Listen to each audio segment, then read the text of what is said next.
একটা পর্যায়ে ওই সন্তানটা ওই বাবার বুকের মধ্যে 4টা ছুরি মারলো। বাবাটা দুনিয়া থেকে সঙ্গে সঙ্গে বিদায় নিয়ে চলে গেল। গত 2-3 দিন আগের ঘটনা একটু দেখছেন আপনারা সোশ্যাল মিডিয়ার মধ্যে। ভোলাতে বাবাটা মাদ্রাসার মধ্যে পড়ায়, মাদ্রাসার সমস্ত শিক্ষার্থীদেরকে সে ভালো কিছু শিক্ষা দেয়। বাবা মানুষগুলোরে পড়ায় ভালো বানায়, কিন্তু নিজের সন্তানটারে ভালো বানাইতে পারে নাই, চেষ্টা করে ভালো হয় না। এত পরিমাণে অন্যায়কারী হয়ে গেল, জুলুমকারী হয়ে গেল, গেমসের প্রতি এত আসক্ত হয়ে গেল। দেখবেন বাবারা চায় সন্তান মোবাইল চালায় নষ্ট না হোক, সন্তান গেমসের প্রতি আসক্ত না হোক। এই যে সন্তানের একবার বলল, 2বার বলল, 3বার বলল, এটাই বাবার জন্য কাল হয়ে দাঁড়ায় গেল। সন্তানকে আমার বাবা তো আমার জন্য কাল, ও বিন্দু মাত্র পরিমাণ চিন্তা করে নাই।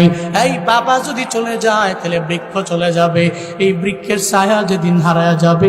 এই ময়দানের মধ্যে যারা বাবা হারাইছে এরাই বুঝে, যাদের মাথার মধ্যে বটবৃক্ষের ছায়া নাই এরাই জানে বাবার কি পরিমাণে কদর।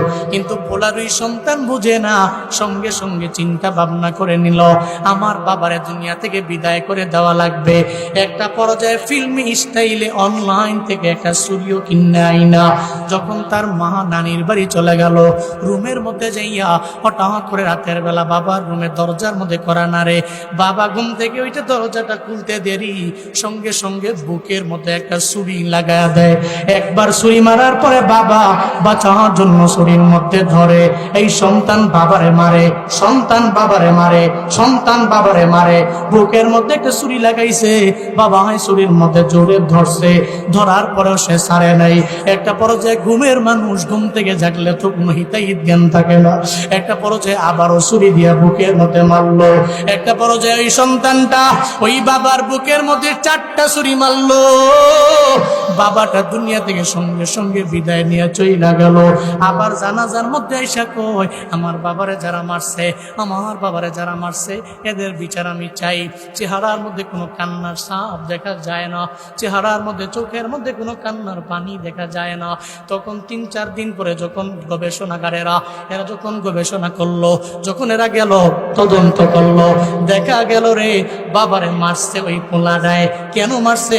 গেমস খেলার ব্যাপারে আমার বাবাই আমারে বারণ করে, আমার বাবাই আমারে নিষেধ করে, আমার বাবাই আমারে বারবার আমারে বাধা দেয়।